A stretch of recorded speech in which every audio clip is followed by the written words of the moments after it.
नमस्कार श्रोते हो, रेडिओ जयंतच्या आनंदी कट्ट्यावर मी अनुराधा आपण सर्वांचं मनपूर्वक स्वागत करते. श्रोते हो, आपल्या आजूबाजूला असलेल्या, आपल्या संपर्कात असलेल्या, आपल्या नात्यात असलेल्या माणसांची कधीकधी खरी ओळख आपल्याला पटतच नाही. असं होतं ना कधीकधी. याच विषयी आहे आजचा आनंदी कट्टा.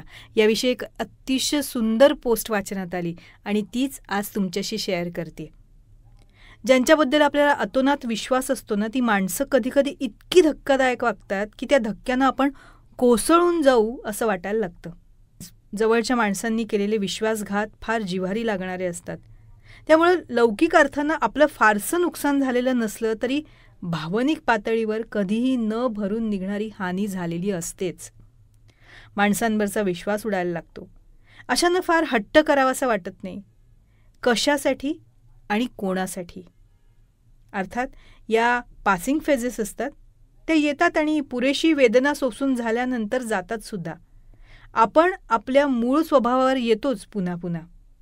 पण तरीसुद्धा फार जवळून अनुभवलं की प्रत्येकाचेच पाय मातीचे आहेत हे दिसायला लागतं. मग आपण उदास होतो.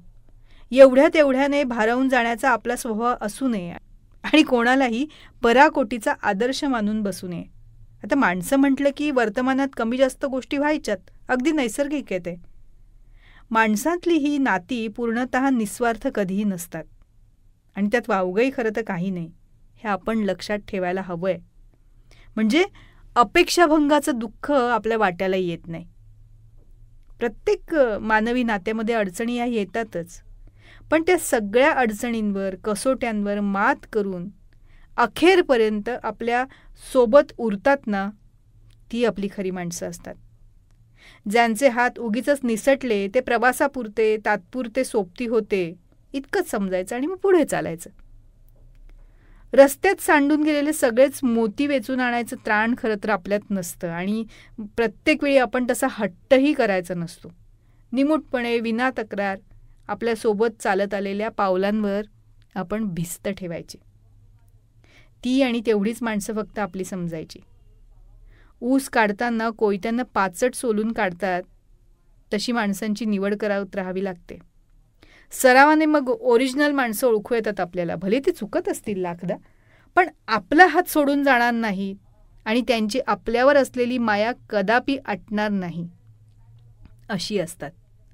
अशी चांगली माणसं आपल्या आयुष्यात अनेक येतात. ती आपण जपायला हवी.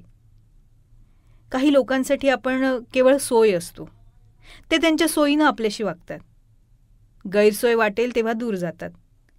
आपल्याला कोणीतरी स्वतःच्या सोयीनुसार वापरलं आणि आपण मात्र ते किती जेन्युइनली ते माणूस जपण्याचा प्रयत्न केला हे जेव्हा लक्षात येतं ना, तेव्हा तो क्षण फार दुखरा असतो आपल्यासाठी. जगताना सगळीच माणसं लागतात आपल्याला, नाही असं नाही, पण कोणावर विश्वास टाकायचा, कोणाला जवळ करायचं, कोणासाठी नात्यात काही अदृश्य भिंती कायम घालून ठेवायच्या हे आपल्याला ठरवावंच लागतं. नाहीतर आपला साधेपणा हा भाबडेपणाच्या मार्गानं जाऊन बावळटपणा ठरू शकतो. त्यामुळे आपण ही सावधगिरी बाळगायलाच हवी. माणसं जोखणं हे जमायला हवं आपल्याला.